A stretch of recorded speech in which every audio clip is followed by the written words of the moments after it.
If you think kindness doesn't pay, this story will change your mind forever. What you're about to hear actually happened, and by the end of this video, you'll understand why sometimes the smallest gestures create the biggest miracles. Make sure you're subscribed because the ending will absolutely shock you. The clock on the wall of Murphy's diner read 11:47 p.m. when Sarah Chen noticed him again. The elderly man in the corner booth hunched over a single cup of coffee that had gone cold hours ago, staring out the rain-streaked window into the empty parking lot. This was the fourth night this week he'd shown up just before closing, ordering only coffee and sitting alone until Sarah had to gently remind him they were closing. He never caused trouble, never complained, just sat quietly with a sadness that seemed to fill the entire corner of the diner. At 18, Sarah had been working at Murphy's for 8 months, saving every penny for nursing school while living with her grandmother in their cramped apartment above the Chinese restaurant next door. She'd seen lonely people before. The diner attracted them like a magnet between 10 p.m. and midnight, but something about this man was different. What Sarah didn't know was that her next decision would change both their lives in ways she couldn't imagine. Tonight, as she refilled his cup for the third time, she noticed his hands shaking as he lifted it to his lips. Not the tremor of age, but something else. Fear? Exhaustion? When was the last time he'd eaten a real meal? "Sir," Sarah said gently, sliding into the booth across from him. "I don't mean to pry, but are you okay?" The man looked up, startled. His eyes were pale blue, watery, and filled with a loneliness so profound it made Sarah's chest ache. He was probably in his 70s, with thinning white hair and clothes that had once been expensive, but were now wrinkled and worn. "I'm fine, sweetheart," he said in a voice that was clearly not fine. "Just enjoying the coffee." Sarah glanced at the kitchen, where her manager Tony was already starting to clean the grill. In 15 minutes, they'd officially close, and this man would have to leave, go back to wherever he spent his nights. But something in his eyes told her he had nowhere to go. Then Sarah made a choice that would haunt her manager and change her life forever. "You know what?" she said, standing up. "I just made too much meatloaf in the kitchen. It's going to go to waste if someone doesn't eat it. Would you mind helping me out?" The man's eyes filled with tears. I don't have money for a meal." "Who said anything about money?" Sarah replied. "I hate seeing good food go to waste." She didn't wait for his answer, just walked back to the kitchen and loaded a plate with meatloaf, mashed potatoes, green beans, and a dinner roll. Real comfort food, the kind that filled not just the stomach, but the soul. When she set it down in front of him, his hands were shaking so badly he could barely hold his fork. "Miss," he whispered, "you don't understand. I haven't had a meal like this in weeks." That's when Sarah learned his story, and everything changed. His name was Walter Morrison, and until 6 months ago, he'd lived in the same house for 43 years. The house where he'd raised his children, where his wife, Rose, had tended her garden until cancer took her 2 years ago. The house he'd lost when medical bills and property taxes consumed his retirement savings.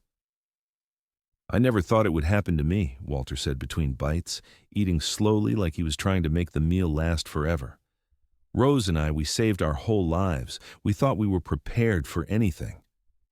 Sarah listened, her heart breaking with every word. Walter had been sleeping in his car, parked behind different businesses each night to avoid being hassled by police. He'd been surviving on whatever free food he could find, too proud to ask for help, too ashamed to reach out to his children who lived across the country and didn't know how bad things had gotten. "Why do you come here?" Sarah asked gently. Walter smiled for the first time since she'd known him. "Because this place reminds me of the diner where Rose and I had our first date. And because you." He paused, wiping his eyes with a paper napkin. "You're the only person who sees me. Everyone else, I'm just an old man taking up space." Sarah felt something shift inside her chest, something that would define the rest of her life. The next night, Walter was back, and the night after that, each evening Sarah would accidentally make too much food, and Walter would help her out by eating it.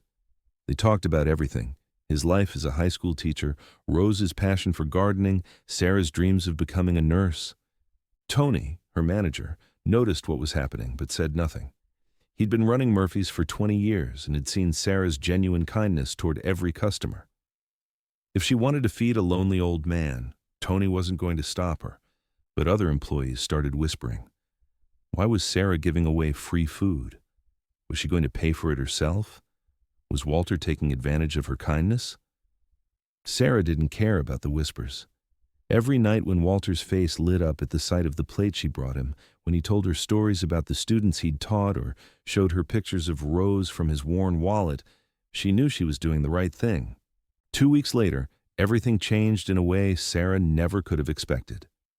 Sarah was in the middle of her shift when 2 men in expensive suits walked into Murphy's. They looked around the diner with the careful assessment of people who clearly didn't belong in a place that served coffee for $1 and pie for $3. "Excuse me," the taller man said, approaching Sarah's station. "Are you Sarah Chen?" Sarah's stomach dropped. Were these immigration officers? Police? Had someone reported Walter for loitering? "Yes," she said carefully. "Is everything okay?" "My name is Richard Lawson, and this is my associate, Michael Torres. We're attorneys with Lawson, Bradley and Associates. We need to speak with you about Walter Morrison." Sarah felt the world tilt on its axis. Is Walter okay? Is he hurt? The lawyers exchanged a look. "Miss Chen, could we speak privately?" Sarah led them to the empty back booth, her hands trembling. The attorneys sat across from her, opening briefcases that probably cost more than Sarah made in 6 months. "Miss Chen," Richard began, "Walter Morrison passed away 3 days ago." The words hit Sarah like a physical blow. "No," she whispered. "That can't be right. He was supposed to come in tonight." "He died peacefully in his sleep," Michael added gently. "He was found in his car behind the shopping center across town." Sarah felt tears streaming down her face. Walter was gone. The man who'd become like a grandfather to her, who'd shared stories and laughter and made her feel like her kindness mattered, was gone. But what the lawyers told her next would change everything she thought she knew about Walter Morrison. "Miss Chen," Richard continued, "we need you to know that Walter wasn't homeless because he was destitute. He was homeless because he chose to be." Sarah stared at him. "I don't understand." Michael opened his briefcase and pulled out a thick folder. Walter Morrison was worth approximately $14 million. The diner seemed to spin around Sarah. "That's impossible." "Walter was a brilliant investor," Richard explained. "After his wife died, he became extremely depressed and developed what psychologists call survivor's guilt. He gave away most of his possessions, stopped paying his bills, and essentially chose to live as if he had nothing." "But why?" "Because he felt guilty for surviving when Rose didn't. He thought he didn't deserve comfort or security without her." Sarah's mind reeled as the lawyers continued their explanation. Walter had been seeing a therapist, Dr. Elizabeth Harper, for the past several months. She'd been trying to help him work through his grief and guilt. 3 weeks ago, something changed. Richard pulled out a handwritten letter. "Walter wrote this letter to Dr. Harper the day before he died. With your permission, I'd like to read part of it." Sarah nodded, still in shock. "I want you to know that I've found something I thought I'd lost forever when Rose died. Hope.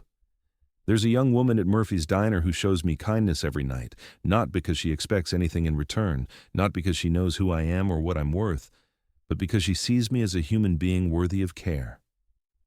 Richard paused, his voice growing softer. "Sarah Chen reminds me of Rose when she was young. The same generous heart, the same instinct to care for others even when she has so little herself. She's restored my faith in the goodness of people, and more importantly, she's reminded me that Rose would want me to live, not just survive." Sarah was crying openly now, but the lawyers weren't finished. "Miss Chen," Michael said, "Walter left very specific instructions. He wanted to establish a foundation to help working students pursue careers in healthcare. The Walter and Rose Morrison Foundation for Nursing Education." He slid a document across the table. "He's asked you to be the foundation's first recipient and, if you're willing, its executive director." Sarah stared at the papers through her tears. "I don't understand what this means." It means your nursing school is fully paid for. It means you'll receive a salary while you complete your education. And it means you'll oversee the distribution of scholarships to other students like yourself, people who work hard, show compassion, and dream of careers dedicated to helping others. Richard pulled out another document. The foundation is endowed with $12 million.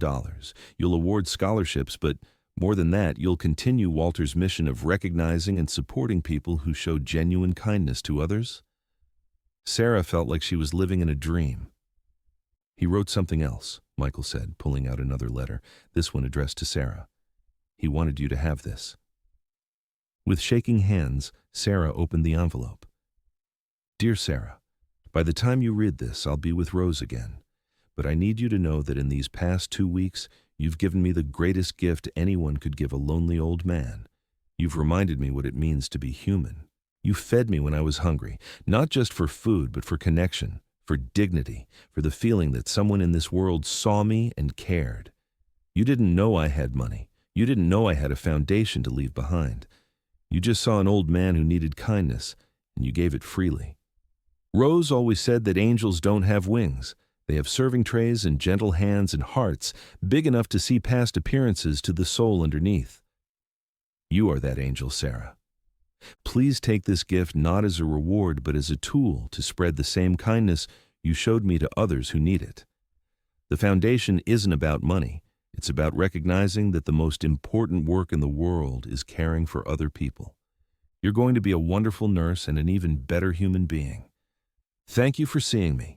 Thank you for feeding me. Thank you for reminding an old man that love doesn't die when the person you love does. It lives on in every act of kindness we choose to perform. With all my gratitude and love, Walter. P.S. Rose would have loved you. 5 years later, Sarah stood in front of 200 nursing students at the annual Morrison Foundation Scholarship Ceremony. She'd graduated summa cum laude from nursing school and had spent the past 2 years growing the foundation from Walter's original vision into a nationwide program. They'd awarded scholarships to over 1,500 students, but more importantly, they'd created a network of healthcare professionals committed to seeing their patients not just as cases, but as human beings deserving of dignity and compassion. 5 years ago, Sarah began her speech, I was an 18-year-old waitress who thought I was just being nice to a lonely customer. I had no idea that my small act of kindness was about to change not just my life, but the lives of thousands of other people. She gestured to the students in the audience. Each of you is here because Walter Morrison believed that the most important qualification for healthcare isn't your grades or your test scores. It's your capacity for compassion. Sarah's voice grew stronger as she continued. Walter taught me that we never know the full impact of our kindness. When I brought him a plate of meatloaf, I thought I was just feeding a hungry man. But Walter saw something bigger. He saw the kind of person who becomes a healer, who sees suffering and chooses to address it. She pulled out Walter's letter, now carefully laminated and carried with her everywhere. Walter wrote that angels don't have wings. They have serving trays and gentle hands. But I think he was wrong about one thing. Angels do have wings. They just use them to lift other people up. The audience erupted in applause, but Sarah's attention was drawn to the back of the room, where a framed photograph of Walter and Rose sat surrounded by flowers. Next to it was a plaque with Walter's final words to her. Love doesn't die. It lives on in every act of kindness we choose to perform. That night, Sarah returned to Murphy's Diner for the first time in 3 years. Tony was still there, now the owner after buying the place from Murphy's widow. The booth where Walter used to sit had a small plaque now, reserved for friends in need. We keep it open every night, Tony explained, for anyone who needs a place to sit, a cup of coffee, and maybe a meal if they're hungry. Sarah Chen Memorial Policy, we call it. Sarah laughed through her tears. I'm not dead, Tony. No, Tony replied. But the Sarah who used to worry about having enough money for nursing school is. The Sarah who thought she was just a waitress serving coffee is. You've become someone bigger than that. As Sarah sat in Walter's old booth, She thought about the incredible journey that had started with a simple choice to see a lonely man as someone worthy of kindness. Walter's foundation would continue long after she was gone, creating ripple effects she could never fully measure. Sometimes the most important moments in our lives disguise themselves as ordinary interactions with strangers. Sarah had thought she was just feeding a hungry old man.